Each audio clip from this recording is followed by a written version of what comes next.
प्रस्तुत चर्चा पूज्य गुरुदेव श्री और कुछ भव्य मुमुक्षुओं के बीच में होने वाली चर्चा का एक अंश मात्र है, जिसको नरेशन के रूप में प्रस्तुत किया गया है। मुमुक्षु का प्रश्न ये है कि यदि आत्मा में शब्द पर्याय नहीं है तो फिर बोलता कौन है। गुरुदेव श्री इसका उत्तर देते हुए कहते हैं, भाई बोलने वाला तो अन्य पदार्थ है, बोलने वाला आत्मा नहीं है। यद्यपि आत्मा बोलने का राग भाव करता है, फिर भी आत्मा बोलता नहीं है। यह तो भाषा वर्गणा का पर्याय रूप परिणमन है। इसमें जीव का बोलने का भाव राग भाव, बोलने का राग भाव निमित्त है।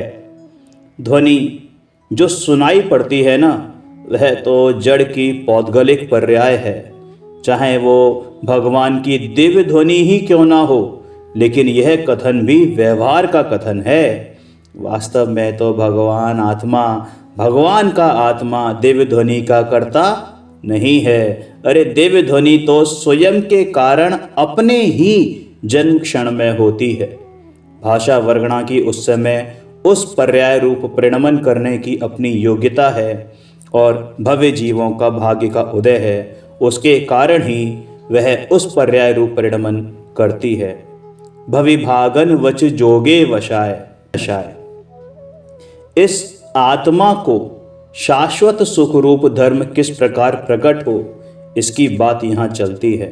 ये शब्द रूप परिणमन मुझसे होता है, यानी आत्मा से होता है, ऐसा मानना घोर मिथ्यात्व है, अधर्म है। अरे वास्तव में मैं स्वयं आत्मा के ज्ञान पूर्वक मैं शब्द को जानता हूँ, ऐसी यथार्थ मान्यता यानी निर्विकल्प प्रतीति को ही धर्म कहते हैं।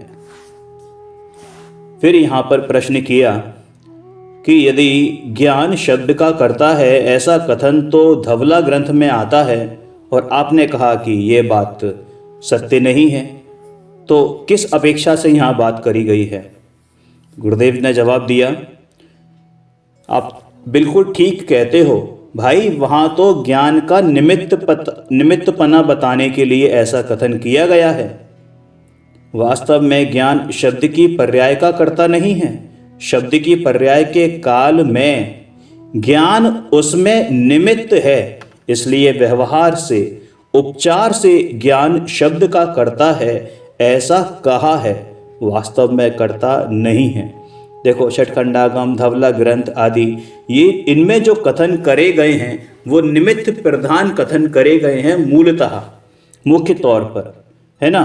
उसमें कर्ता कर्म की बात भी है, लेकिन ये सब निमित्त की अपेक्षा से है। लेकिन अगर उपादान की अपेक्षा बात करें, अपने स्वयं की अपेक्षा बात करें, तो भाषा वर्गणा का कर्ता ज्ञान नहीं है। अरे लोकालोक केवल ज्ञान में निमित्त है, यह कथन भी देखो निमित्त कथन है ना, तो यह कथन भी व्यवहार का है, क्योंकि इसका अर्थ ये है कि लोकालोक के कारण है और केवल ज्ञान के कारण है। ये लोकालोक केवल ज्ञान के कारण नहीं है और केवल ज्ञान लोकालोक के कारण नहीं है।